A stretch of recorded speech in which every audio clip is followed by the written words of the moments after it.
Hi, I'm Mark. And I'm Jerry. And we are the Military Collectibles Shop.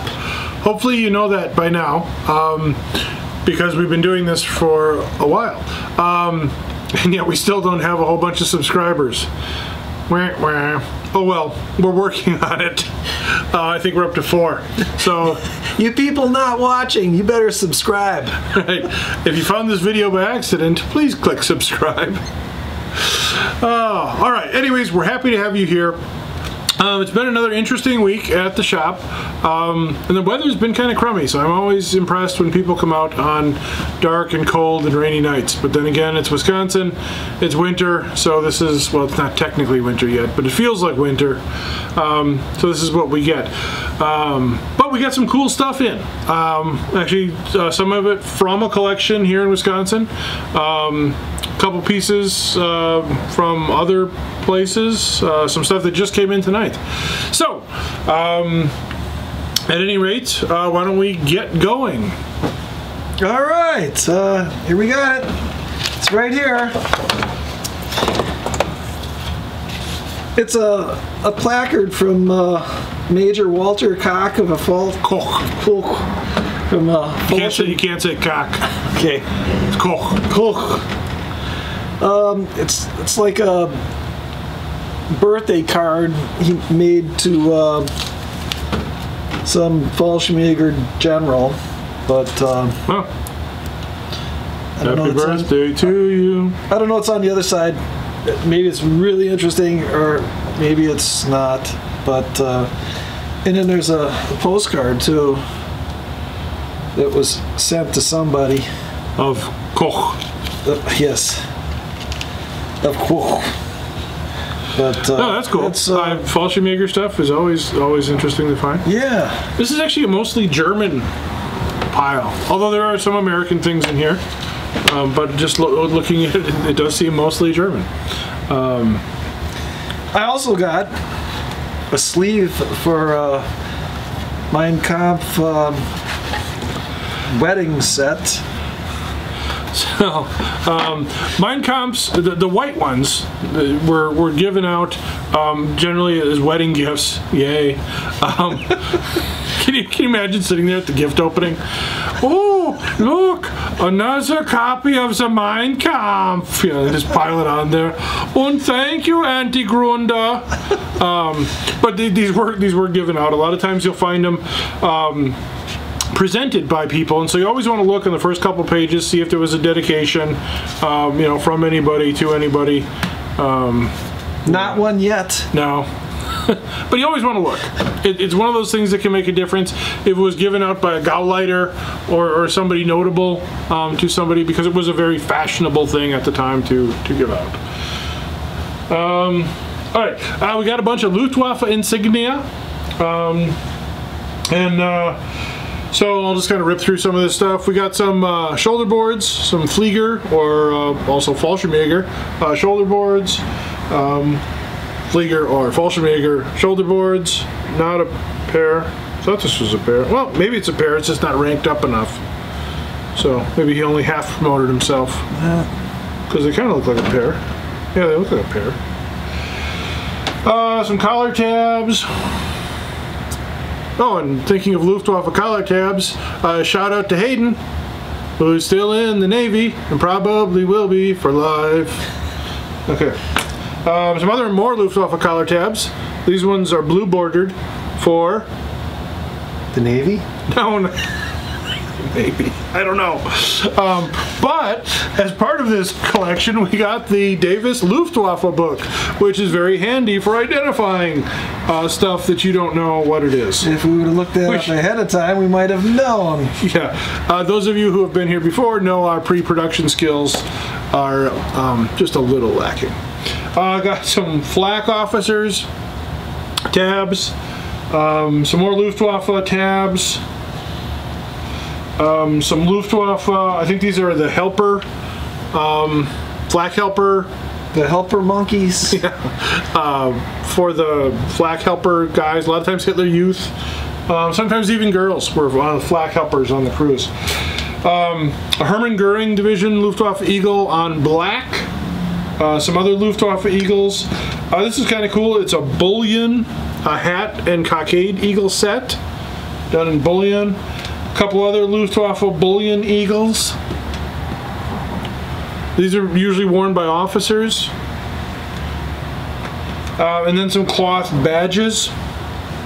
Fallschirmjäger badge, a qualified radio operator badge, and an observer badge. So those are always nice to find. All right, over here, we got an Army canteen with the cover, and the leather strap is still intact. There seems to be some type of dent in the canteen. I wonder what kind of battle that inflicted that dent in his canteen. He was drunk. Well, there's that possibility. Also got a mess kit here.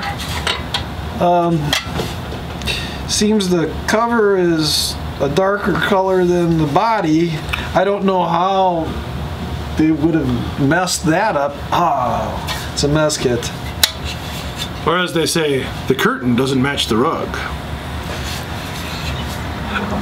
Okay.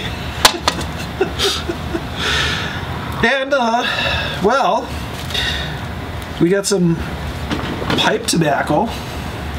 It's still got the original German seals on there. And so we got a pipe to go with it. For legal tobacco use only. Unless you're in one of those hippie states that you can smoke pot in. A lighter, a box of matches, and some rolling papers in case you wanted to convert your pipe tobacco into cigarettes. Das Blunt. Das Blunt. All right. Okay. All right, let me continue on. Continue on. There's some type of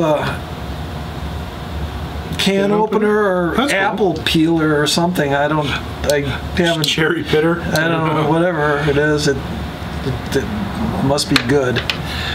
And then Must be good. We bought it. and we got a rifle cleaning kit, and it's marked CM something 1944. And Could have been at Normandy. it's got all the stuff in it. No, mostly. Seems to be missing that little doodah, but still, it's cool, and it's not post-war. Got in some, and this is the first time I've had these. They're German radio tubes, or for you Brits, valves. Which is actually a more accurate description of what they do. So I don't know why we call them tubes. Well, I mean they are, but they work like a valve. You know, the way the electricity flows. But these are cool because they're actually Waffenabt. They're marked to the. They got the German eagles on them. There's some different tubes. And this says, "Where Mark." There, Mark. Hey, I got an idea. Telefunken. Yeah, so, I don't know. Interesting. I haven't seen these before. Can't say that they're not real.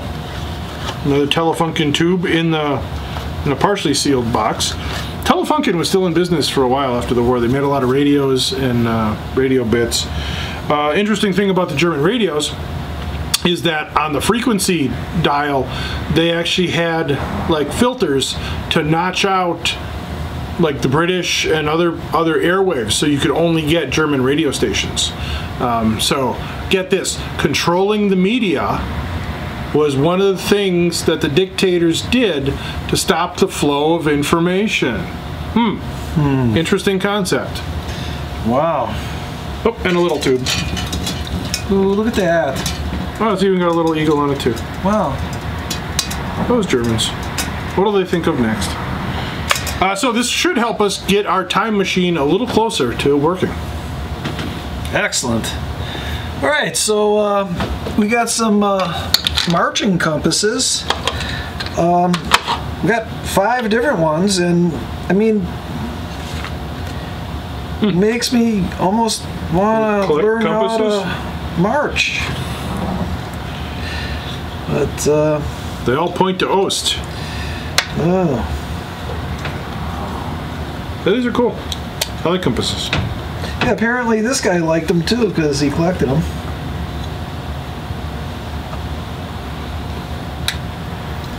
You know, so it's cool.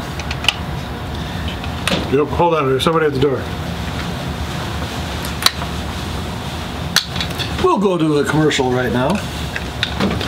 The Military Collectibles Shop in West Dallas has been buying, selling, and trading war relics and battlefield souvenirs for over 20 years. We are currently buying patches and insignia, helmets and headgear, swords and daggers, uniforms and field gear, medals and badges, old flags and banners. Bring your items in for a free evaluation at the Military Collectibles Shop. Easy to find on 97th and Greenfield in West Dallas. Call for store hours 414-727-1190.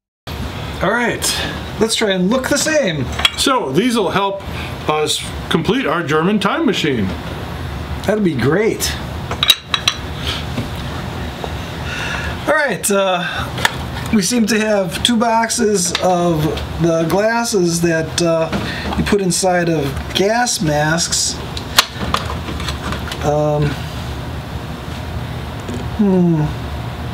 This one doesn't seem to have any lenses to it. Hopefully the other one does. Oh yeah. Oh.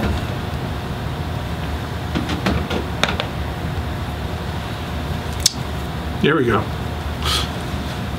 Oh, I think I would. You look like Teddy Roosevelt. Ferdinand Roosevelt. Wow. This is kind of strange, but I can see through them to a point. Wow. Anyways, that's 2 sets of those, and I suppose you could just have your own lenses ground into these. Actually, some opticians do that now. They'll custom make. A lot of reenactors are getting old frames, period frames, and putting new lenses in so they can see when they reenact. Oh, they just fit over your ears. Wow. There we go. That's a good look. Yeah. Okay, enough with that. Got in a green star flare case, Bakelite flare case for keeping your flares handy. Sparky. Sparky. Let's see. We got some type of Luftwaffe book. Oh, they're always nice. In service of the Luftwaffe. Oh, look, it's kind of the Luftwaffe manual. Oh, this tells you all about medals. If you want to collect the German medals. How to get them. Nice. I got in a German field phone. These are always fun.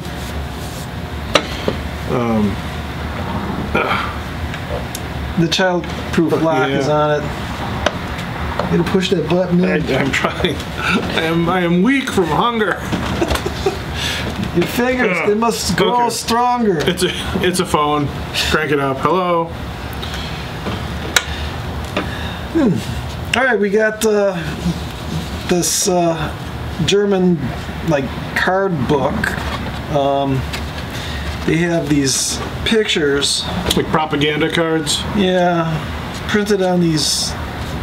I don't know what would be convenient about these, but you don't have to pick them all up when they fall.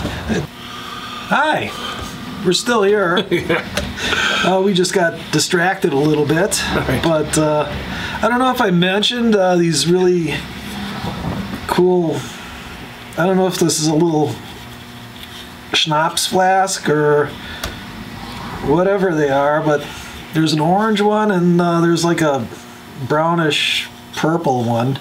I'm sure they got their purposes, and they both seem to be dated like 1942, so I think they're German or something like it. Yay. Okay, this is really cool. It's a grouping of one Luftwaffe guy's stuff. We have his disassembled Schützenschnur, which I don't know why, but we've got his shoulder boards and his collar tabs, a couple sets of collar tabs, and a breast eagle, bullion breast eagle, which is kind of unusual for an NCO, because NCOs aren't supposed to be able to wear bullion breast eagles. But I think because he was like a super high sergeant, almost maybe like a warrant officer. I know the Army had a rank called the Oberfahndrich, which was kind of like a warrant officer-ish. The Luftwaffe had something, a Unterofficer mit Portepee, which allowed them to carry a dagger. So that also might have allowed him to wear the bullion breast eagle. The neat thing about it is we also got his photo album from his time in the service, and it starts out early on, as most of them do, you know, kind of the happy times, you know, training and all that. There's actually a picture of him wearing the dagger. Bunch of pictures of him, you know, as a sergeant, kind of moving up, moving through the ranks. There's some nice group shots. There's some nice weapon shots of him. There's a mascot of the unit. That's great because apparently he has his own hat and goggles. And then moving into France, there's a couple funerals, German funerals for some of the guys. You know, hanging out, drinking beer. But just some nice, you know, nice early photo album with a lot of photos, and nice to be able to tie it into the with the guy's original insignia, and to be able to see the insignia in the pictures. Kind of very unique shoulder boards with the ciphers, and you can definitely make out that they're the same ones as in the photo album. So it's always great to have that kind of photo documentation. Oh, there he is. Oh, there he is. And with the double piping on his sleeves, in the Army they called it the Der Spice. I'm not sure if the Luftwaffe had the same designation for that. You know, it was kind of a first mastery sergeant kind of thing. Wow. Yeah. Cool. But yeah, very, very neat group. We're obviously going to be selling as a group, so even the parts of it. I could probably rebraid this. You know how to braid, don't you, Mark? Alright, No. what else you got? Oh, look we got these flags. Those are cool. They're cool. There's a couple of sons in service flags. This is for one son in service, and this is for how many? 3. 3 sons in service. Could also work with a daughter in service, though, too. Oh, really? Yep. They didn't have like a pink star. No. Okay, and then we got a couple of more flags here, and this is for your son or daughter serving in the Merchant Marine. I don't know that many women served in Merchant Marine, but I'll give you that one. Okay, and this is a United We Stand for Just a nice patriotic sentiment. yes. Unlike the ones that people are flying now. Divided, you. Okay. Going right along. Did I mention we have this map of part of Germany? There's some lines and stuff drawn on here. I imagine it's the way to the bars or strip clubs, but it's definitely from the 1930s anyways. It's always neat to find maps that have annotation on them. I think that's cool. And what's Highland? It's different than the Lowland. Oh. I don't know. Ooh. All right. Did I mention the postcards? I don't think so. Yeah, these are kind of neat. They're propaganda postcards. There was actually a series of these that they put out, and this one's for the Iron Cross First Class with the Spanga, little eagle thing. You got for the second award of the Iron Cross First Class. So you get the First Class, and then you get the Spanga, little eagle thing that you wear on top of it. Also the Iron Cross Second Class. And the second class ribbon with the Spanga for a subsequent award. But just very, very nice. Collectors like these, especially if you're collecting the Iron Crosses. It's always neat to have some period postcards on display with your medals. Very striking images. And postcards, you know, so you could send them if you want to. Yeah, I'm sure you could probably still send them. Did we talk about the bowls? Oh, we didn't talk about the bowls because the tubes are in them. Right. Oh, look at that. So I forgot we had two of them. Little cereal bowl. This one's probably an Army one, Bavaria. Bavaria. And here's a plate for the Luftwaffe. Bavaria, 1941. Bavaria in the springtime. Yeah, so if you want to eat your ham sandwich or whatever, you know, there's a nice plate here. And we do have a lot of customers who love eating off this stuff, and it actually is pretty good because it's almost like restaurant ware, because it was made for the mess hall, so it is pretty durable. It doesn't say whether it's microwavable safe. They are. 1941 this one was. Yep. Yeah, this one too. Wow. So cool. Nice early flatware.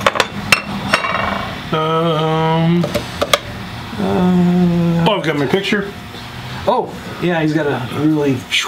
This is cool. For those of you who've been following along with the series, this is another piece of original art that I collect from Jaffe. Was it Al or Harry? Yeah. I'm going with Bob. Yeah. One of the Jaffe brothers, and for those of you old enough to remember Mad Magazine, what, Me Worry? Spy vs. Spy.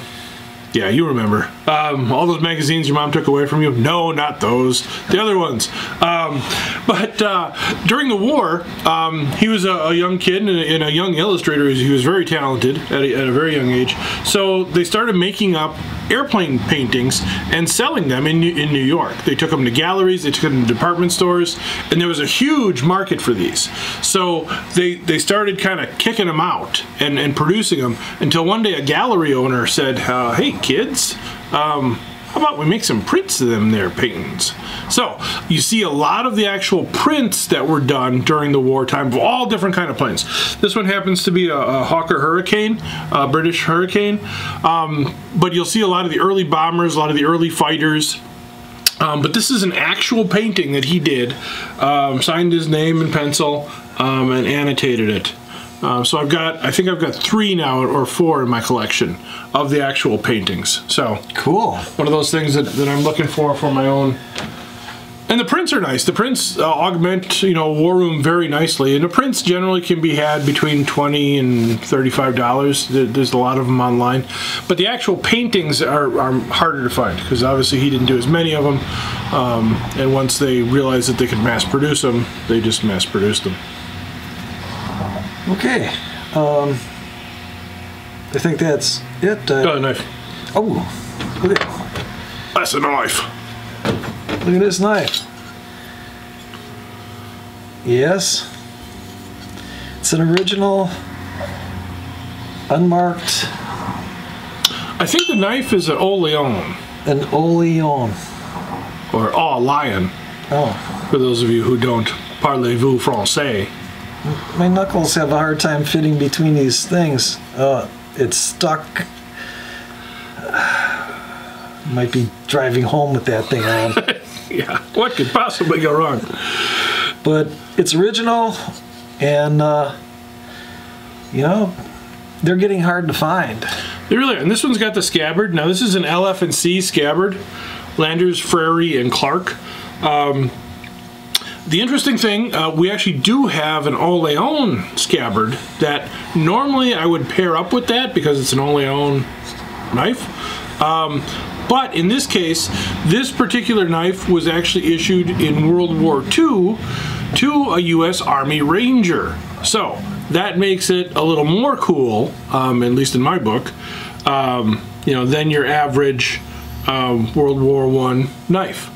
So, but a neat knuckle knife, you know, designed to do the maximum amount of damage. We've got the knuckles, you know, so you could punch in the face. We've got the skull crusher, so you could come down. I thought that's a walnut cracker. Crack your walnuts. And a cheese cutter. And the cheese cutter. Exactly. In Wisconsin, sometimes you gotta cut the cheese. All right. But those are always nice to find, especially with the little prongs, because the prongs are very fragile. So these things. Let me show you. Yeah. Let's try to get it on a belt. Snap. But overall, another interesting smattering of stuff. You know, some stuff we didn't. Well, we never know what's going to come through the door. We just. That's one of the fun things about owning a shop. The other fun thing is being able to kick certain people out. No. We're very nice to most of our customers. We appreciate all of them, and we appreciate you. We appreciate you watching, taking the time to watch these. We love doing them. We love hearing from you. I know it's not always easy getting a hold of us because we have limited hours. Mark and I both work full-time jobs, and then we do have lives outside of the shop. So we try to balance it all out, and it's been working. I mean, we've been doing it for 20 some odd years now. So yeah, it's kind of shocking. Isn't it? I know. We think we find the rhythm. No wonder I'm so tired. But we're getting there. I mean, the shop is looking great. We're starting to work on the warehouse. I'm going into Christmas break now, which is good. I work for an educational institution, and so we shut down over the Christmas holiday. So he gets off of one job and works extra hard at another job. Right, that's true. But at least this is, well, they're both jobs I really like. But this is a job that I have fun with, and you know, I enjoy being here. And maybe you can find some of our lost stuff. Yeah, we've got so much lost stuff. It's here somewhere. You know, it's packed in a bin. It's so horrible. Mark and I are really good at acquisitions. We're good at buying stuff. We're not so good on the follow through. And we know that about ourselves, and we're working on it. We're working with an organizational coach, my wife, who's trying to beat it into us how to not be messy slobs, and how to make things work better, to get stuff to you, our loyal customers and video watchers. So, but we're working on it. We know we're not perfect, but we're trying. So that's got to count for something. Okay. All right. Well, that's all for now. So thanks for watching.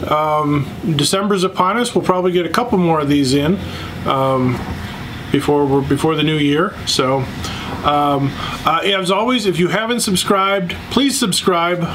We still need more subscribers. So I don't know what happens when we get a bunch of subscribers. We get something, an award, or I don't know. I'm not completely sure. A little statue. Right. We'll be influencers. We get our little influencer badge. All right.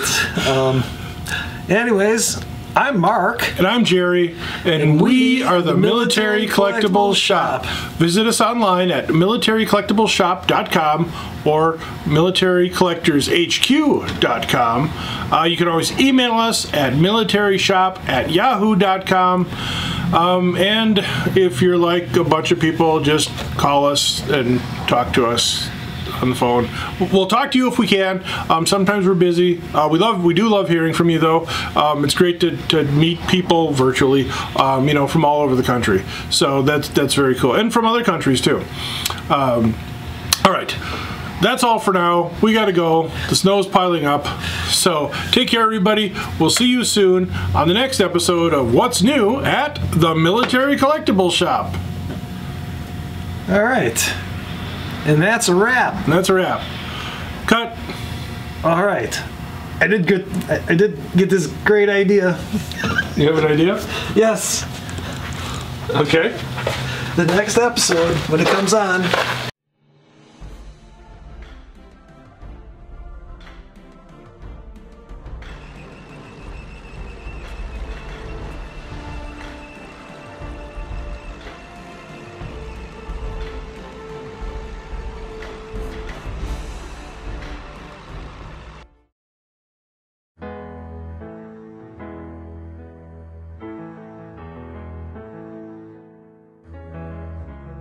In 1917, as the fires of war were burning across Europe, it was evident that the United States would soon be thrust into the maelstrom of what would become known as the Great World War for Civilization. Realizing that his two sons would soon be going off to war, a retired U.S. Army captain from Ohio decided to create for his wife a tangible way of showing his family's service, and thus the American service flag was born. Now, over 100 years later, in the service of our country, a history of the United States service flag chronicles the story of this uniquely American icon that was created out of love, honor, service, and sacrifice. Author and historian Jerry E. Duchek has gathered and documented hundreds of original examples of these flags and banners, from common examples to one-of-a-kind pieces. He has coupled them with period photographs and documents to tell their intriguing story from its inception in World War I through its continued use in modern times. This profusely illustrated hardbound book contains 348 pages and fills a gap to connect the dots in the explosive history of this elegantly simple flag. It would be a welcome addition to the libraries of anyone interested in military history, popular culture, Americana, folk art, flags, and history in general. Available now from Elm Grove Publishing and wherever fine books are sold. A limited number of signed editions are available directly from the author. Email us for ordering information at militaryshop@yahoo.com. or call us at 414-727-1190.